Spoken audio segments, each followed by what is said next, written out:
Right now, somewhere inside your body, an organ is quietly losing mass. And it's not from aging, injury, or some rare disease you've never heard of, but from isolation. That's right. The brain sitting inside your skull is wired to treat prolonged time spent alone almost like starvation.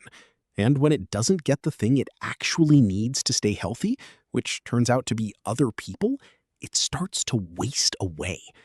So stick around, because by the end of this video, you're going to understand why humans are basically potted plants that need social sunlight to survive, and why your group chat might genuinely be doing more for your brain than your multivitamin.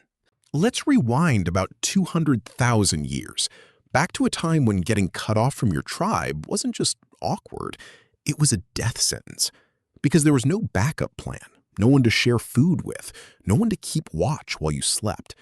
So evolution did what it does best and panicked a little, wiring us for connection at a level far deeper than preference. Your brain doesn't just enjoy company, it expects it, and it actually budgets for it, keeping entire circuits on standby just to process faces, tone of voice, and the small social cues that tell you whether you're safe or not, in more or less the same way your stomach stays on standby waiting for a meal. So when that input disappears, when someone spends day after day with little to no social contact, whether by choice or by circumstance, the brain doesn't just shrug it off. It notices, and it starts to change. And here's where it gets genuinely strange. Researchers studying people living in prolonged isolation have found measurable shrinkage in the hippocampus, which is the part of the brain responsible for memory and learning, essentially your internal filing cabinet. Less social contact has repeatedly been linked to reduced volume in the areas tied to memory, emotional regulation, and decision-making. Think about what that actually means for a second. The hippocampus doesn't just hold on to your memories, it helps you form new ones. So when isolation wears it down, you're not just feeling a little foggier day to day. Part of your brain's actual storage and processing capacity is shrinking along with it. And it isn't only about size either. Isolation has also been linked to weaker connections between different brain regions, almost like a city slowly losing its highways, where the neurons are still there, but the traffic between them slows to a crawl. On top of that, going without regular social contact for extended periods tends to keep your stress system stuck switched on, flooding your body with cortisol for far longer than it's meant to handle. And prolonged exposure to cortisol is rough on neurons, especially the ones living in memory-related regions. So your brain isn't overreacting. It's responding to something it still reads as a real and sustained threat. Because for most of human history, being cut off from other people genuinely meant being unsafe. And here's the part that tends to surprise people the most, which is that this isn't just about how isolation makes you feel emotionally.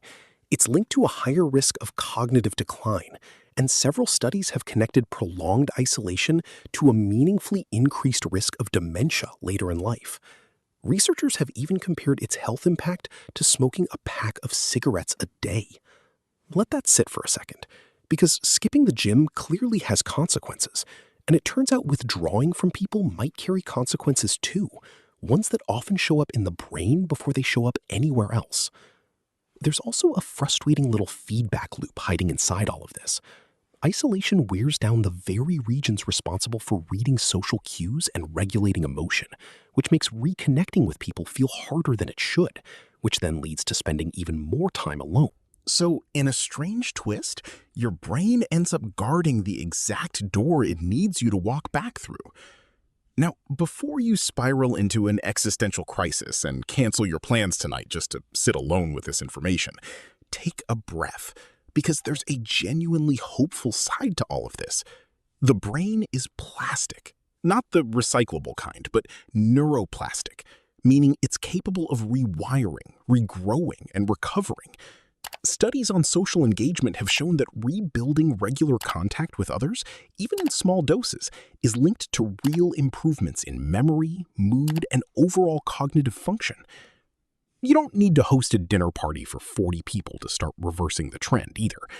Research suggests it has less to do with how much interaction you're getting and more to do with how meaningful it actually is. One real conversation, the kind where you genuinely feel seen, can do more for your brain than being surrounded by 100 people you never actually talk to. So texting someone you up at 2 in the morning doesn't really count, unfortunately. And if you're wondering what reversing the damage actually looks like day to day, it's refreshingly simple. Regular face-to-face contact, even brief conversations, do far more for your brain's social circuitry than a text message ever will. Group activities help too, whether that's a class, a sports league, a book club, or the deeply underrated sport of complaining about work with your coworkers. But maybe the most important part is consistency, because your brain responds far better to steady, low-effort connection, like a weekly call or a standing coffee date, than it does to one dramatic reunion every 6 months. In other words, your brain isn't looking for a reunion tour. It's looking for a rhythm. So here's the strange, oddly poetic truth underneath all of this. Your brain was never built to run in solo mode. It was built for connection, not isolation. And when it doesn't get that, it doesn't just complain about it. It physically starts to change shape. The fix isn't complicated either.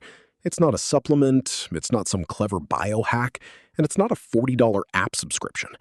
It's the phone call you keep meaning to make, the friend you keep meaning to see, the conversation you keep quietly postponing. So maybe pause this video right now and send someone a message asking if they're free this week. Your brain will genuinely thank you for it. And if this changed the way you think about isolation even a little, go ahead and subscribe. Because next time, we're getting into what actually happens inside your brain when you fall in love. And spoiler, it's basically a controlled chemical hostage situation. See you in the next one.